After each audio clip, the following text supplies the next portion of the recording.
बिस्मिल्लाहिर्रहमानिर्रहीम, अस्सलाम वालेकुम। तो आज जो हम एनसिस का ट्यूटोरियल करेंगे उसके अंदर हम एक 3 डायमेंशनल पाइप का जो एक प्रॉब्लम है उसको देखेंगे। तो here we have a circular pipe जिसका यहाँ पे आपको डायमीटर गिवन है। इट्स डायमीटर इज़ 0.2 मीटर्स और इसकी लेंथ जो है that is 3 meters. Consider the inlet velocity to be constant over the cross section and equal to 1 meters per second. इसको हम constant over the cross section इसलिए कह रहे हैं क्योंकि हो सकता है आपके पास इसमें किसी किस्म की प्रोफाइल बन रही हो जो कि इनलेट पे हो, तो ये जो है ये कांस्टेंट वेलोसिटी के साथ इसमें एंटर हो रहा है। The pressure at the pipe outlet is 1 atmosphere, जो कि आपके पास यहाँ पे गेज है। And take density rho is equal to 1 kilograms per cubic metre and coefficient of viscosity 2 times 10⁻³ तो विस्कोसिटी और डेंसिटी की आपके पास वैल्यू गिवन है।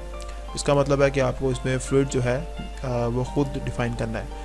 These parameters have been chosen to get a desired round number of 100 and don't correspond to any real fluid। तो हम start करते हैं कि हम एक पाइप का जो एनालिसिस है उसको किस तरीके से करते हैं। तो starting from fluid flow fluent, इसको हम यहाँ पे ड्रैग करेंगे। ज्योमेट्री हम किस तरह बनाएंगे, राइट क्लिक करके न्यू डिज़ाइन मॉडल ज्योमेट्री। सो इस केस में डिज़ाइन मॉडल स्टार्ट हो रहा है। इससे पहले जो मैंने आपको लेक्चर दिया था ऑनलाइन, जो मैंने लेक्चर रखा था वो मैशिंग से रिलेटेड था कि 3 डायमेंशन में हम अगर मैशिंग करें तो उसमें कौन कौन सी ऑप्शंस होती हैं और किस किस तरीके से हम उसे फ्रीली मैश कर सकते हैं। तो अब हम स्टार्ट करते हैं। सबसे पहले इसके यूनिट्स रखेंगे। तो हमने जो इसमें यूनिट्स देखे हैं वो हैं इन मीटर्स, तो हम फिर इसको मीटर्स में ही रहने देते हैं। XY में हमने एक सर्कुलर पाइप बनाना है। So it's just 0.2 meters. तो स्केल को उस तरह से जूम इन कर लेते हैं, ठीक है। तो यहाँ से हम स्केचिंग में जाके उसी तरह एक सर्कल ड्रॉ करेंगे और इसकी डायमेंशंस में 0.2 मीटर्स का डायमीटर आ गया। जनरेट करते हैं इसको। तो एक्स प्लेन में हमने एक सर्कल जनरेट कर दिया। अब हम इसको एक्सट्रूड करेंगे और इसकी जो लेंथ है डेट इज़ 3 मीटर्स।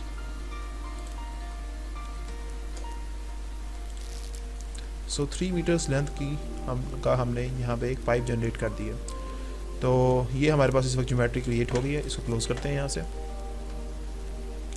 अब जाते हैं वापस मैशिंग के अंदर।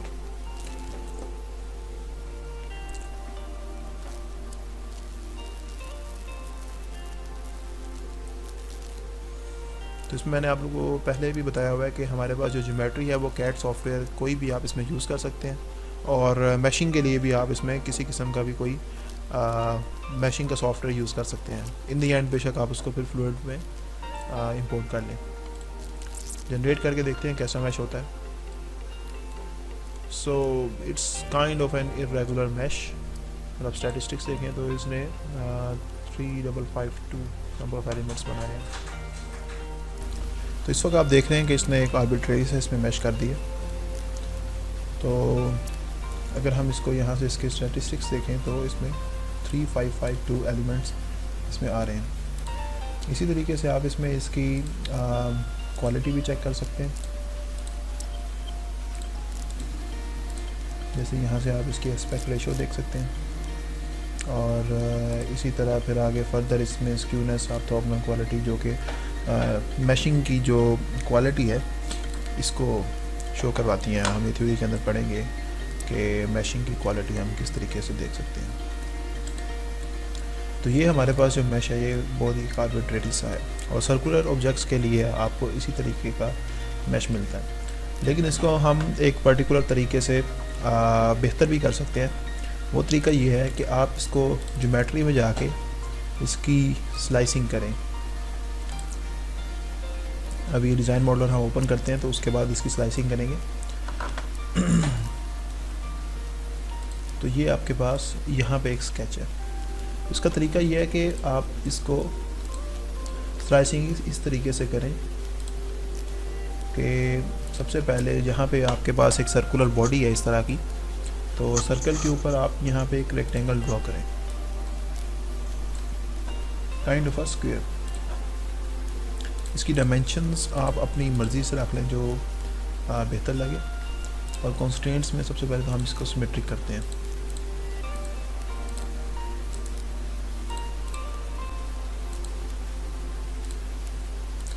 ये हमारे पास सिमेट्रिक हो गया। अब हम इसकी डायमेंशंस देते हैं, तो हम इसको देते हैं लेट्स सपोज 0.08 मीटर्स ये होगी और 0.08 मीटर ऐसे हो गया। तो इस वक्त मैंने इसको यहाँ पे एक स्केच बना दिया है, लेकिन ये उसी स्केच के ऊपर ओवरराइट हो गया, तो हमें इसको अभी डिलीट करना पड़ेगा।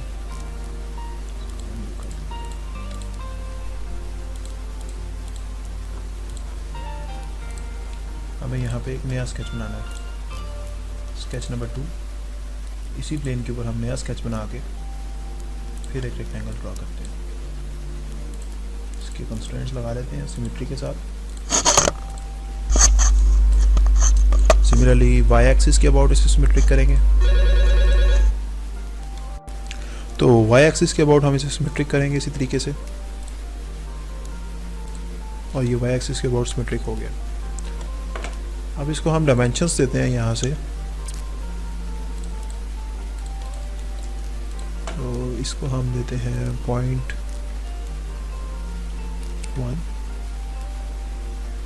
और इसको कर देते हैं 0.08।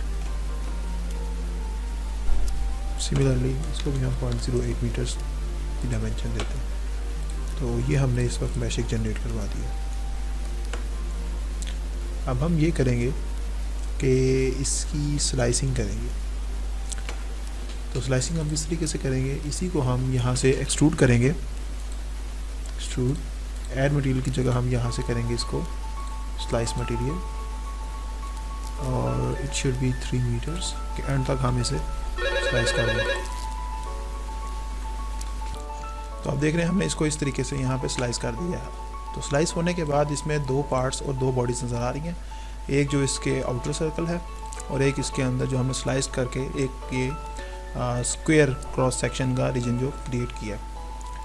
अच्छा, इसके बाद हम इसको करेंगे स्लाइसिंग इन अ मैनर के यहाँ से ये डायगोनल डायरेक्शन में यहाँ से स्लाइस हो जाए लाइक दिस।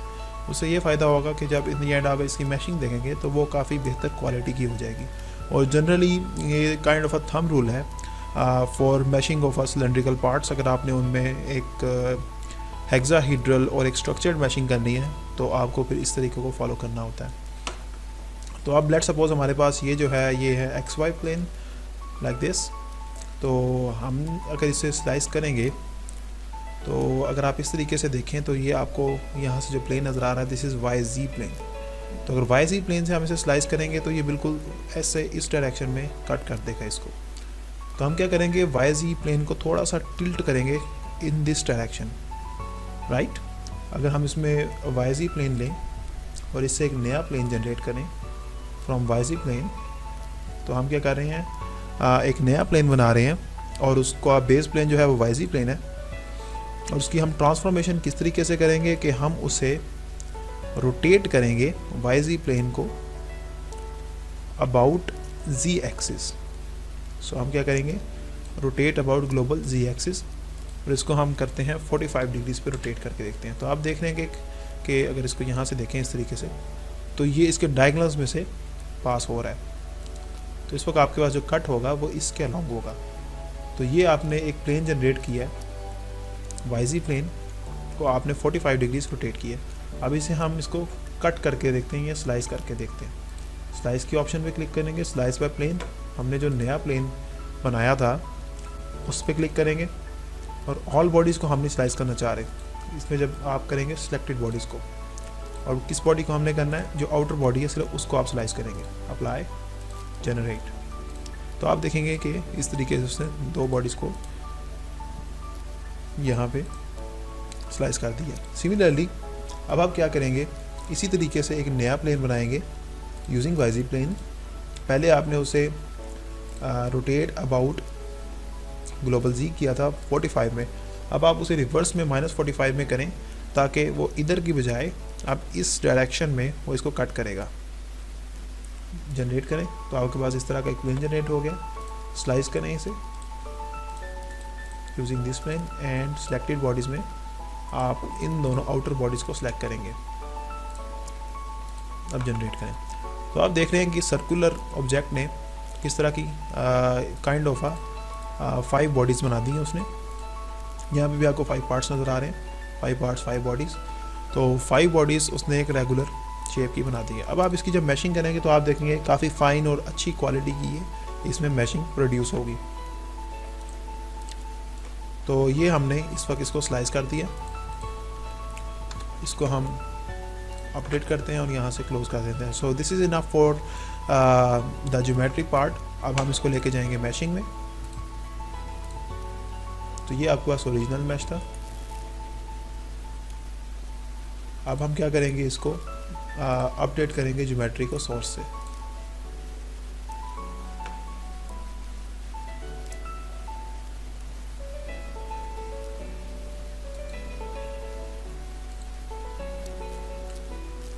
तो इस वक्त ये नई ज्योमेट्री जो है इसमें आ गई है। आप देख रहे हैं इसमें उसी तरीके से यहाँ पे 5 पार्ट्स 5 बॉडीज आ गई हैं। तो इसकी अब जब मैशिंग करेंगे, आप जनरेट करेंगे, तो ये काइंड ऑफ कोर्स, उसने काफ़ी कोर्स मैश इसमें जनरेट कर दिया। तो हम इसकी साइजिंग में जाके इसको फाइन करने की कोशिश करते हैं। तो फाइन में भी उसने इतना फाइन नहीं इसको किया। तो हम क्या करते हैं, अब इसको अपनी तरफ से इसमें मज़ीद साइजिंग करते हैं। इंसर्ट साइजिंग, यहाँ से हम बॉडी सेलेक्ट करते हैं कि किस बॉडी पे आप साइजिंग करना चाह रहे हैं। लेट्स सपोज इन चारों पे हम एलिमेंट साइज़ रखते हैं समवेयर अराउंड 0.5 मिलीमीटर्स का करके देखते हैं, बल्कि 5 मिलीमीटर्स थोड़ा हो जाएगा, इनको 10 मिलीमीटर्स के राउंड अबाउट करके देखते हैं क्या कैसा होता है। नहीं, 10 मिलीमीटर्स बहुत ज़्यादा हो गया, इसको हम करते हैं 0.002 मिलीमीटर्स। अब करके देखते हैं। तो इस वक्त हमने इसको 2 मिलीमीटर्स का मैश साइज़ दिया है। तो चूँकि ये बहुत ही एक स्मॉल मैश साइज़ है, तो इसके लिए फिर इसको टाइम बहुत ज़्यादा लग जाएगा इसको परफॉर्म करने में। अच्छा जी, तो हमने इसको बॉडी साइजिंग में 1 मिलीमीटर्स का साइज़ दिया था। तो चूँकि बहुत ही बड़ा एक ऑब्जेक्ट है, 3 मीटर्स लॉन्ग और 0.2 मीटर्स इन डायमीटर, और 1 मिलीमीटर्स का इसके लिए जो है वो काफ़ी कॉस्टली हो जाएगा जब इसकी मैशिंग करेंगे। इसमें काफ़ी टाइम लग रहा है, तो हम इसको कम ही कर देते हैं। तो बॉडी साइजिंग में हम लेट सपोज आसानी के लिए पाँचों की पाँचों इन ज्योमेट्रीज को सिलेक्ट करते हैं, और यहाँ से हम 8 मिलीमीटर्स का एक इसको दे देते हैं मैश साइज़। तो इस पर होपफुली ये जल्दी कर देगा। तो इस वक्त मैशिंग इसकी कंप्लीट हो गई है। तो आप इसमें देखेंगे कि यहाँ पे जो मैशिंग है वो काफ़ी क्लियर और स्ट्रक्चर्ड मैश इसने बना दी है। तो ये तरीका होता है कि अगर आपको कोई सर्कुलर ऑब्जेक्ट है और आपने इस पर स्ट्रक्चर्ड मैशिंग करनी है, तो ये काइंड ऑफ थंब रूल है कि आप इसको इस तरीके से स्लाइसिंग करके इसको फर्दर आगे प्रोसेस कर सकते हैं। तो अभी जो हमने इसमें किया है, तो आपको लग रहा होगा ज्योमेट्री में हमारे पास इसमें 5 डिफरेंट बॉडीज़ आ रही हैं, ठीक है, यानी कि 5 पार्ट्स तो हैं लेकिन 5 डिफरेंट बॉडीज़ आ रही हैं। अब इसका नुकसान हमें फ्लुएंट के अंदर जाके ये होता है कि हर बॉडी को वो इंडिविजुअली ट्रीट करता है और समझता है कि ये जो स्लाइसिस हैं सारे ये अलग अलग हैं एक दूसरे से, लेकिन असल में तो ये है कि they are part of a same pipe, यानी कि सेम ही फ्लूइड है जिसकी हमने मल्टीपल स्लाइसिंग सिर्फ अपनी आसानी के लिए मैशिंग में की है। तो इसके इंटरफेसिस से बचने के लिए हम लेट सपोज ये करते हैं कि इसके जो स्लाइसिस हैं उनको कंबाइन कर देते हैं, यानी कि इन पांचों को पे क्लिक करेंगे, राइट क्लिक करें और यहाँ पे इसको एक न्यू पार्ट बनाए थे, फॉर्म न्यू पार्ट। तो इस वक्त आपको नज़र आ रहा है कि वो ये 1 पार्ट और 5 बॉडीज़ है, यानी कि सिंगल पार्ट एज आ सिंगल पार्ट ये आगे उसमें जाएगा। तो यहाँ से लेट्स इसको फ्लूइड भी कह देते हैं। तो ये फ्लूइड में हमने एक सिंगल पार्ट इसको जनरेट कर दिया। अब इसका फ़ायदा क्या होगा, इसको क्लोज करके आप इसमें मैशिंग में इसको दोबारा से हम अपडेट करते हैं। तो इस वक्त जब अपडेट हो जाएगा तो ये सिंगल पार्ट हो जाएगा।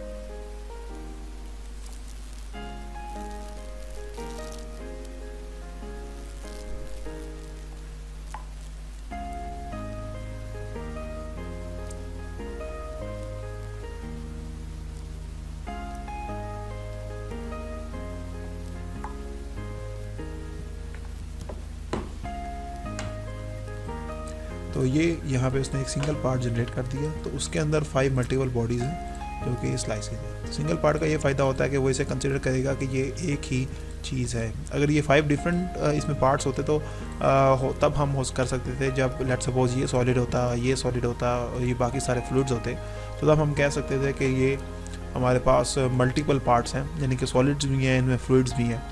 लेकिन अगर सिर्फ सारा फ्लूइड हो और सिंगल एंटिटी हो तो बेहतर ये रहता है कि आप उसको सिंगल पार्ट, बेशक उसमें मल्टीपल बॉडीज़ हैं, वो आप उसको रखें। तो अब इसकी दोबारा से मैशिंग कर देते हैं जनरेट करके।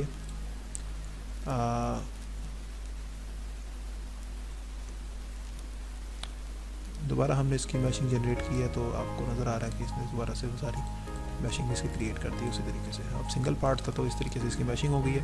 तो मैशिंग के बाद हमारे पास इसमें जो सेकंड चीज़ आती थी इट वाज कि हम उसमें इसकी बाउंड्री कंडीशंस देने के लिए उसकी नेम सिलेक्शन करते हैं। तो नेम सिलेक्शन के लिए ये जी डायरेक्शन इस तरफ है, तो लेट्स सपोज हम इधर से इसको इनलेट अज्यूम कर लेते हैं। तो मैंने आपको बताया था कि जब हम इसमें 2 डायमेंशनल एक ऑब्जेक्ट की नेम सिलेक्शन करते हैं तो उसमें जो उसके एजेस हैं उसकी बाउंड्रीज बन जाते हैं। लेकिन अगर एक 3 डायमेंशनल ऑब्जेक्ट है, जैसे कि ये पाइप है, तो इसमें जो इसके फेसेस हैं, यहाँ से आप इसका फेस सेलेक्ट करेंगे फेस सिलेक्शन टूल में, और यहाँ से फेसेस में कंट्रोल के साथ ये पूरे का पूरा फेस एज एन इनलेट आप इसको नेम सिलेक्शन कर दें, क्रिएट नेम सिलेक्शन, इसको कहेंगे हम यहाँ से इनलेट। सिमिलरली इसके अपोजिट वाला जो फेस है right here, you will call it as an outlet. सही है, तो इसमें हमने एक इनलेट का पोर्शन दे दिया है और एक आउटलेट का। This is an inlet, this is an outlet.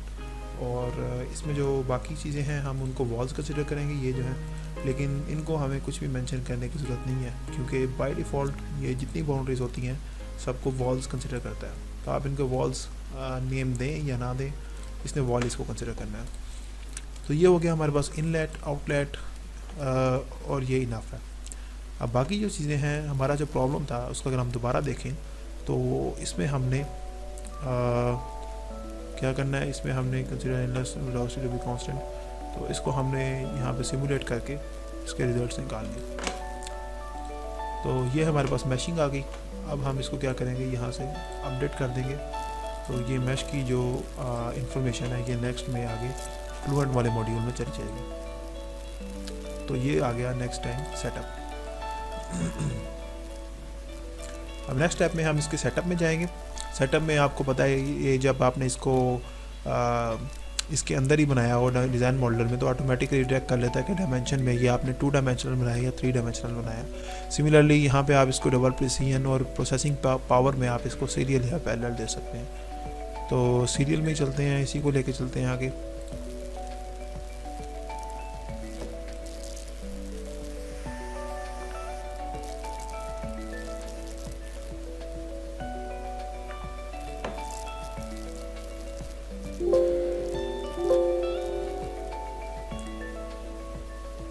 अच्छा, ये जो हमने इसमें बॉडी इंपोर्ट करवाई है वो यहाँ पे आ गई है। आपको इसमें मैश भी नज़र आ रहा होगा। तो शुरू में दोबारा से एक दफ़ा ये सारी चीज़ें देख लेते हैं हमने फ्लुएंट के जो इंटरफेस है वो कैसे वर्क करता है। तो इसमें यहाँ पे सबसे पहले जनरल आता है। जनरल के अंदर ये है स्केल। स्केल का मतलब होता है कि अगर लेट सपोज ये तो ज्योमेट्री आपने इसमें खुद बनाई है और अगर आप इसकी डायमेंशन वगैरह चेंज करना चाहें तो आप यहाँ से डायरेक्टली डिज़ाइन मॉडलर में जाके इसकी वैल्यूज़ चेंज कर सकते हैं। लेकिन लेट सपोज आपने ये किसी और कैड सॉफ्टवेयर के अंदर ये चीज़ बनाई है और आप उसको जब उसकी डायमेंशंस चेंज करना चाहते हैं तो फिर ये काफ़ी डिफ़िकल्ट हो जाएगा कि आप उस कैड सॉफ्टवेयर में दोबारा जाकर डायमेंशन चेंज करें, दोबारा इंपोर्ट करें। आप क्या कर सकते हैं, आप इसको डायरेक्टली यहाँ पे स्केलिंग फैक्टर्स के साथ स्केल कर सकते हैं कि लेट सपोज मेरे पास जो बॉडी है वो इस वक्त है 0.2 मीटर्स इन डायमीटर और 3 मीटर्स इन लेंथ। तो लेट सपोज मैं इसकी लेंथ कम करना चाहता हूँ, तो जी में अगर आप इसको 0.5 कर देंगे और उसके साथ स्केल कर देंगे तो जो इसकी डायमेंशन देखेंगे आपको यहाँ नज़र आ रहा है कि पहले 0 से लेकर 3 मीटर्स तक था, अब 0 से 1.5 तक उसने कर दिया। सो डैट मीन्स कि आपने ज्योमेट्री चेंज किए बगैर डायरेक्टली इसे हाफ कर दिया। ज्योमेट्री को अनस्केल करेंगे वापस उसी जगह पे चला जाएगा। तो क्लोज कर दें। तो ये स्केलिंग का ये फ़ायदा होता है कि आप इसको बगैर ज्योमेट्री चेंज किए फ्लुएंट के अंदर डायरेक्टली इसको आप स्केलिंग कर सकते हैं, यानी कि स्केल को लार्ज भी कर सकते हैं और स्मॉल भी कर सकते हैं ज्योमेट्री को। उसके अलावा बाकी आगे चेक की ऑप्शन होती है। चेक है कि मैशिंग को चेक करने का ये तरीका होता है कि इसमें टोटल वॉल्यूम कितना है बॉडी का, इसमें मैक्सिमम वॉल्यूम कितना है, मिनिमम वॉल्यूम कितना है। मिनिमम वॉल्यूम में हमने ये देखना होता है कि कहीं नेगेटिव में ना चला गया हो, तो ये पॉजिटिव में है, डेट मीन्स के मैश इज़ ओके। इसके अलावा आप इसमें रिपोर्ट क्वालिटी में मिनिमम ऑर्थोगोनल क्वालिटी आपको नज़र आ रही है, इसी तरह आपको मैक्सिमम एस्पेक्ट रेशो नज़र आ रही है। तो ये सारी चीज़ें आप इसमें मैश की क्वालिटी में देख सकते हैं। डिस्प्ले के अंदर आपको यहाँ पे जो ये GUI है, जो विंडो है जिसमें मैश नज़र आ रहा है आपको, इसमें आप इसकी वैल्यूज़, इसकी जो डिस्प्ले है वो आप इसको चेंज कर सकते हैं। तो अपनी मर्ज़ी से यहाँ पे लेट्स सपोज अगर मैं इनलेट को ख़त्म करता हूँ तो इनलेट गायब हो जाएगा यहाँ से। इसी तरीके से बाकी चीज़ें भी आप इसमें डिस्प्ले कर सकते हैं। आगे सॉल्वर में आता है प्रेशर बेस्ड और density based. Pressure based solver हम तब यूज़ करते हैं जब हमारे पास कंप्रेसिबिलिटी के इफेक्ट्स नेग्लिजिबल हो, बहुत ज़्यादा अगर हल्का फुल्का कंप्रेसिबल भी हो तो हम उसको यूज़ कर सकते हैं। लेकिन अगर बहुत ही ज़्यादा कंप्रेसिबिलिटी है और डेंसिटी से बहुत ज़्यादा फ़र्क पड़ रहा है फ्लो के ऊपर, तो फिर हम डेंसिटी बेस्ड सॉल्वर्स की तरफ जाते हैं। फ़र्क इनमें ये होता है कि जो इक्वेशंस हैं वो प्रेशर की बेस पे सॉल्व करते हैं और इसमें डेंसिटी की बेस पे सॉल्व होती हैं। ये सॉल्वर की इसमें डिफरेंस है। सिमिलरली वेलोसिटी फॉर्मुलेशन हम डिस्कस कर चुके हैं कि एब्सोल्यूट होता है, एक रिलेटिव होता है। टाइम में स्टेडी और ट्रांजिएंट डिपेंडिंग अपॉन के जो टाइम डेरिवेटिव है आप उसको ज़ीरो करेंगे या फिर उसको कंसिडर करेंगे अपनी कैलकुलेशंस में, तो टाइम उसी हिसाब से आप इसको स्टेडी और ट्रांजिएंट कर सकते हैं। एक चीज़ आपको यहाँ पे गायब नज़र आ रही है विच वॉज के 2 डायमेंशनल स्पेस में इसकी सिमेट्री किस तरह है। वो सिर्फ होता है कि अगर आप इसमें 2D ज्योमेट्री लेके आएँ तो फिर वो आपको ऑप्शन देता है कि प्लेनर है, एक्सिसिमेट्रिक है या एक्सिसिमेट्रिक स्वर्ल है। तो चूँकि ये 3D ज्योमेट्री है, इसके अंदर कोई सिमेट्रिक वगैरह उस तरीके से नहीं है, तो हम इसको इसके अंदर वो ऑप्शन अवेलेबल नहीं होता। फिर फाइनली इसमें ग्रेविटी की ऑप्शंस आती हैं कि XYZ डायरेक्शन में अगर ग्रेविटी की एक्ट कर रही है तो आप उसको यहाँ से ऑन कर सकते हैं। फिर बाकी आते हैं आगे मॉडल्स में मल्टीफेस, एनर्जी, विस्कस, लैमिनार। तो हम देखते हैं कि हमारा प्रॉब्लम जो है उसमें लैमिनार फ्लो हुई है, रेनॉल्ड नंबर 100 को कॉरस्पॉन्ड कर रही है, तो डेट मीन्स के लैमिनार ही रखेंगे इसको। तो बाकी जाते हैं मटेरियल्स में हम इसमें देखते हैं कि क्या फ़्लो कर रहा है। इसमें से एक ऐसा फ्लूइड फ्लो कर रहा है जिसकी density 1 kilograms per cubic metre और coefficient of viscosity is this. तो इसकी वैल्यूज हमें चेंज करनी पड़ेगी। यहाँ से फ्लूइड में जाएंगे, मटेरियल्स, फ्लूइड, क्रिएट, एडिट। यहाँ पे लेट्स सपोज अपना नाम रखते हैं फ्लूइड, केमिकल फार्मूला स्किप कर देते हैं। डेंसिटी है इसकी 1 किलोग्राम्स पर क्यूबिक मीटर और इसकी जो विस्कोसिटी है it is 2 times 10⁻³ so 2 times 10⁻³ change create. तो ये एग्जिस्टिंग पे उसने ओवरराइड कर दिया। तो अगर आप इसको नो करते तो इसमें फ्लूइड एक और चीज़ उसने ऐड कर देनी थी।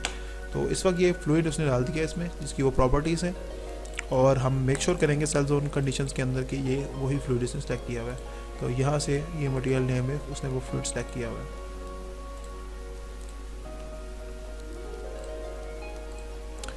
अच्छा, सिमिलरली बाउंड्री कंडीशंस आएंगी। बाउंड्री कंडीशंस में inlet boundary conditions, boundary conditions जो दी है, वेलोसिटी इनलेट जो है 1 मीटर्स पर सेकेंड है, तो इनलेट वेलोसिटी पे क्लिक करेंगे, वेलोसिटी इनलेट हम देंगे 1 मीटर्स पर सेकेंड। सिमिलरली आपके पास यहाँ पे बाकी ऑप्शन है कि वेलोसिटी के कंपोनेंट्स दे सकते हैं, उसकी मैग्नीट्यूड डायरेक्शन डिफाइन कर सकते हैं। इस रेफरेंस फ्रेम इसमें एब्सोल्यूट हम कंसिडर कर रहे हैं। सिमिलरली आउटलेट जो है it is at 1 atmospheric gauge pressure, 1 atmospheric total pressure. तो गेज प्रेशर जो है वो 0 पास्कल्स है, दैट इज़ 1 एटमॉस्फेरिक। तो यहाँ पे हम गेज प्रेशर 0 पास्कल्स रखेंगे क्योंकि 1 एटमॉस्फेरिक प्रेशर हमारे पास एब्सोल्यूट उसका प्रेशर है आउटलेट। आगे फिर ऑप्शन आए थे हमारे पास मेथड की, तो इसको हम सिंपल स्कीम के साथ ही करेंगे। ये सिंपल स्कीम आप लोग अपने CFD के थ्योरी लेक्चर के अंदर देखेंगे कि सिंपल स्कीम क्या होती है। बाकी प्रेशर और मोमेंटम को हम सेकंड ऑर्डर ऑफ मोमेंट से करेंगे। एनर्जी इक्वेशन की हमें ज़रूरत नहीं है इसके अंदर। कंट्रोल्स को हम डिफ़ॉल्ट के साथ ही रहने देते हैं। इनिशियलाइजेशन में हाइब्रिड इनिशियलाइजेशन के साथ स्टार्ट करते हैं इसको। तो ये हाइब्रिड इनिशियलाइजेशन हो रही है इसके अंदर। तो चूँकि इसमें मैश के नंबर ऑफ़ एलिमेंट्स बहुत ज़्यादा हैं, तो इसलिए आप देखेंगे कि इनिशियलाइजेशन में भी काफ़ी टाइम लगा रहा है ये। तो लेट्स सपोज इसको 1000 नंबर ऑफ़ आइट्रेशंस के साथ हम इसको चलाएं और कैलकुलेट करके देखते हैं कि क्या इसका रिज़ल्ट आ रहा है। तो आप देख रहे हैं कि थोड़ा स्लो चल रहा है। इससे पहले जो हम कैलकुलेशंस करते रहे हैं वो काफ़ी तेज़ होती थी। तो चूँकि हमने सीरियल में चलाया हुआ तो इसलिए ऑब्वियसली ये स्लो चलेगा। अगर हम इसको पैरेलल में चला के देखते हैं, बल्कि लेट्स सपोज हम इसी को अगर पैरेलल में चला के देखते हैं, स्टॉप करके दोबारा क्लोज करके पैरेलल में इसको 8 प्रोसेसर्स के साथ चला के देखते हैं, तो फिर आपको आइडिया हो जाएगा कि स्पीड पे कितना इफेक्ट होता है। इसको पैरेलल में हम यहाँ से 8 नंबर ऑफ प्रोसेसर्स के साथ चलाते हैं, क्योंकि ये जो i7 है 4th जनरेशन है, तो इसके अंदर 8 नंबर ऑफ प्रोसेसर्स तक आप इसमें जा सकते हैं।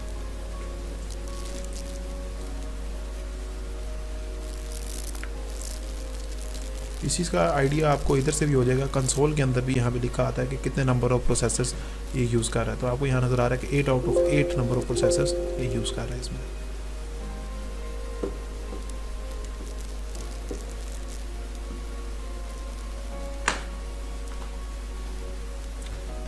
तो उसी तरीके से हम इनिशियलाइज करते हैं दोबारा, टाइप इनिशियलाइजेशन के बाद।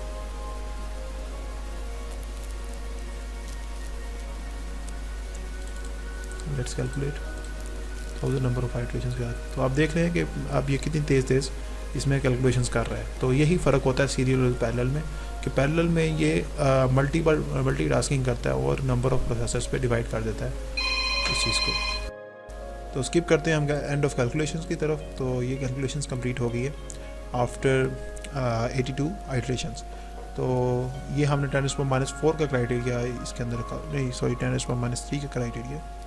तो 10⁻3 से जैसे ही कंटिन्यूटी का ग्राफ नीचे गया तो हमारे पास एक सिचुएशन कन्वर्ज हो गई है। कन्वर्जेंस के बारे में हमने पहले भी बात की हुई है कि कन्वर्जेंस का मतलब ये होता है कि हमने जो क्राइटेरिया सेट किया है उस क्राइटेरिया के पे आके जब सोल्यूशन का जो रेजिडुअल्स हैं, या जिसको एरर हम कहते हैं, 2 कंसेक्टिव आइट्रेशंस के दरमियान जब वो एरर हमारे एक स्पेसिफाइड लिमिट से नीचे चला जाता है, तो तब हम कहते हैं कि हमारे पास कन्वर्जेंस अचीव हो गई है।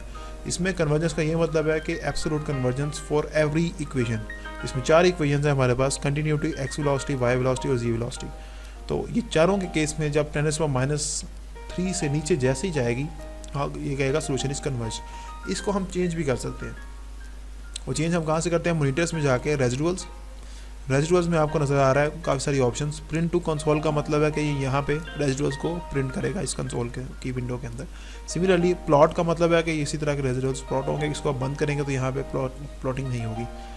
बाकी ये इक्वेशंस आ रही हैं और हर इक्वेशन का एक क्राइटेरिया लिखा है जो कि 10⁻³ है। इसको हम 10⁻⁴ करेंगे तो ये 10⁻⁴ से नीचे जाके इसको फर्दर कन्वर्ज करेगा। और कन्वर्जेंस का क्राइटेरिया हमने इसमें रखा हुआ है एब्सोल्यूट यूजिंग दिस। अगर आप इसको नन कर देंगे डैट मीन्स कि कन्वर्जेंस का कोई क्राइटेरिया नहीं है, सोल्यूशन कन्वर्ज नहीं करेगा। आपने जितनी नंबर ऑफ आइट्रेशंस दी हैं तब तक ये चलता रहेगा सोल्यूशन। तो हम इसको ऐसे करके देखते हैं अब क्या होता है। बल्कि पहले हम इसको एब्सोल्यूट के साथ 10⁻⁴ पे करके देखते हैं कि उस पर इसकी क्या वैल्यू आती है, कहाँ तक जाके कन्वर्ज करते हैं। तो अब देखें फर्दर डाउन जा रही है हर आइट्रेशन के साथ सोल्यूशन की जो एरर है। तो होपफुली एक पॉइंट पे आके ये 10⁻⁴ से नीचे जाएगा, सो वहाँ पे कन्वर्जेंस अचीव हो जाएगी। तो एक ग्राफ से आपको एक रफ आइडिया हो जाता है कि आपके पास सोल्यूशन जो है वो इस वक्त कन्वर्जेंस की तरफ जा रही है या डाइवर्जेंस की तरफ। अगर तो ये सारी लाइंस नीचे को जा रही हैं तो डैट मीन्स कि हर आइट्रेशंस के साथ आपके पास जो एरर की वैल्यू है वो रिड्यूस हो रही है। तो एरर रिडक्शन का मतलब है कि कन्वर्जेंस के करीब करीब आ रहा है। लेकिन अगर ये एरर की वैल्यू ऊपर जा रही है तो हर आइट्रेशंस के बाद आपके पास एरर की वैल्यू इंक्रीज हो रही है। डैट मीन्स कि सोल्यूशन कन्वर्जिंग की निस्बत डाइवर्जिंग की तरफ जा रहा है। तो यहाँ पे इस वक्त आपको नज़र आ रहा है कि ये डाउन जा रहा है, ऑलमोस्ट हॉरिजॉन्टल है, बहुत कम फ़र्क हो रहा है 2 आइट्रेशंस के दरमियान। ऑलमोस्ट ये हॉरिजॉन्टल स्टेबल हो गया। तो स्किप करते हैं कि जहाँ तक इसकी आइट्रेशंस कंप्लीट हो या कन्वर्जेंस हो जाए। तो यहाँ पे 1082 आइट्रेशंस कंप्लीट हो गई हैं, लेकिन फिर भी हमने जिसमें दूसरी दफ़ा कन्वर्जेंस क्राइटेरिया सेट की है 10⁻⁴ का, वो कंटिन्यूटी इक्वेशन ने अचीव नहीं किया। तो आप देख रहे हैं कि ऑलमोस्ट हॉरिजॉन्टल सी एक लाइन आपको यहाँ पे शो हो रही है, but still this is good enough result. और हम कह सकते हैं कि 2 टाइम्स 10⁻⁴ तक कन्वर्ज हो चुका है। तो अब इसकी फर्दर हम इसमें ग्राफिक्स और इसकी प्लॉटिंग करते हैं। तो ग्राफिक्स के अंदर लेट्स सपोज हम इसके कंटूर्स अगर देखें, तो प्रेशर के कंटूर्स आपको यहाँ पे अगर नज़र आए तो इस तरीके से ये सारे प्रेशर के कंटूर्स हैं। अगर आप इन्हें फिल्ड कर देंगे तो आपको ज़्यादा बेहतर नज़र आएंगे। तो हाई प्रेशर से लो प्रेशर हमने इसमें जो बाउंड्री कंडीशन दी थी एंड पे आउटलेट पे 0, तो वहाँ पे 0 प्रेशर होगा और इनिशियली जो होगा वो आइट्रेटिव बेस पे ये इनलेट पे प्रेशर इसमें दिखा देगा। सिमिलरली अगर आप इसमें वेलोसिटी देखें तो इनलेट पे आपने ये जो वेलोसिटी दी थी वो आ गई, और आउटलेट पे इसकी एक वेलोसिटी डिस्ट्रीब्यूशन बन जाएगी। इनलेट पे तो हमने कैसे कहा था कि कांस्टेंट वेलोसिटी थ्रू आउट, तो वो उसने 1 मीटर्स पर सेकंड की कांस्टेंट वेलोसिटी दी है, और आहिस्ता आहिस्ता इसमें वेलोसिटी प्रोफाइल डेवलप होते होते ये यहाँ पर पहुँच जाएगी। अच्छा, ये तो था आपके पास 3 डायमेंशन में इसके रिजल्ट्स निकालने का। लेकिन बाज़ औक़ात हमें चाहिए होते हैं एक 2D प्लेन में आपने इसके अगर रिजल्ट्स निकालने हैं, तो वो अगर आपने देखने हैं तो यहाँ पे आपको नज़र आ रहा है कि इसकी वॉल्स जो है वहाँ पे तो 0 वेलोसिटी है, क्योंकि वेलोसिटी ऑब्वियसली हमने इसमें नो स्लिप कंडीशन लगाई है। सो डैट मीन्स के वॉल्स के ऊपर तो वेलोसिटी की वैल्यू 0 होगी, तो ऑब्वियसली यहाँ पे 0 देगा। लेकिन अगर आप इसके सेंटर में एक प्लेन पे देखना चाहें, यहाँ से अगर हम एक प्लेन पास करना चाहें थ्रू आउट, तो उस पर हम वेलोसिटी कैसे देख सकते हैं। तो उसके लिए हम क्या करेंगे कि यहाँ से एक न्यू सरफेस प्लेन जनरेट करवाएंगे, और प्लेन बाय 3 पॉइंट्स हम इसमें जनरेट करवाएंगे। तो वो प्लेन कैसा होगा कि एक तो हम उसमें ले लेते हैं ओरिजिन का, सेकंड पार्ट में हम उसके करते हैं ये हमारे पास जी डायरेक्शन के अलॉन्ग है, तो हम एक एक्स जी प्लेन इसमें बनाते हैं। तो एक एक्स पे हम इसका पॉइंट ले लेते हैं, सिमिलरली एक जी में इसका पॉइंट ले लेते हैं, तो उसका नाम देते हैं हम एक्स जी प्लेन क्रिएट। अब हम एक्स जी प्लेन पे अगर करें और बाकी सबको बंद कर दें, तो ये देखें कि आपको एक प्लेन के अलॉन्ग इसमें वेलोसिटी की डिस्ट्रीब्यूशन मिल जाएगी, और एक ऐसा प्लेन है ये जो कि बिल्कुल उसके सेंटर में से पास कर रहा है। तो आप देख रहे हैं कि आहिस्ता आहिस्ता इसमें फ्लो डेवलप हुआ है, और आगे चलते चलते इसमें एक वेलोसिटी की डिस्ट्रीब्यूशन बन गई है। तो ये था आपके पास कि आपने अगर प्लेन के अलॉन्ग उसमें कट करके डिस्ट्रीब्यूशन लेनी हो, तो ये बैंडेड थी। अब इस तरह स्मूथ है, स्मूथ ट्रांजिशन में भी आप ले सकते हैं। और सिमिलरली आप इसमें वेक्टर्स प्लॉट कर सकते हैं on this plane, velocity vectors, या कुछ वेलोसिटी वेक्टर्स हैं। कोई रिसर्कुलेशन वगैरह नहीं है इसमें, फ्लूइड यूनिट डायरेक्शन में फ्लो कर रहा है। सिमिलरली इसमें पाथ लाइंस आप ड्रॉ कर सकते हैं, और एक्स वाई प्लॉट भी इसमें आप इस तरह जनरेट करवा सकते हैं। उसके लिए आपको यहाँ पे एक लाइन जनरेट करवानी होगी। लाइन के हम कोऑर्डिनेट्स लेते हैं कि लेट्स सपोज जी डायरेक्शन में हम काफ़ी आगे करके, अगर ये 3 मीटर्स है तो आफ्टर 1 मीटर्स हम इसकी एक लाइन बना के देखते हैं, और जी 1 मीटर्स में ही होगी दोनों। और 2 पॉइंट्स हमने इसके अब कंसिडर करने हैं कि लेट्स सपोज हम एक्स में -0.1 से लेके 0.1 तक, क्योंकि इसका जो डायमीटर है वो 2 मीटर्स है, 0.2 मीटर्स है सॉरी। तो जो इसके एंड पॉइंट्स हैं हम अज्यूम कर रहे हैं कि इसके दरमियान एक डायमीट्रिकल लाइन जो है, यानी कि -0.1 से लेके 0.1 तक पूरी एक लाइन के अलॉन्ग हम इसमें वैल्यू लेंगे। क्रिएट करके देखते हैं। अब इस लाइन के ऊपर आप प्लॉट करके देखें क्या होता है।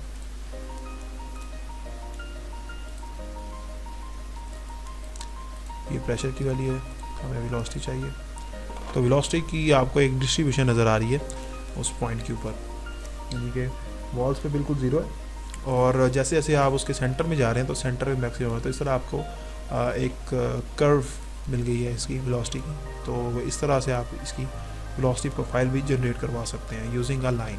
हमने क्या किया इसके अंदर कि हमने पाइप के ऊपर एक लाइन जनरेट करवाई है, और वो लाइन कैसे है कि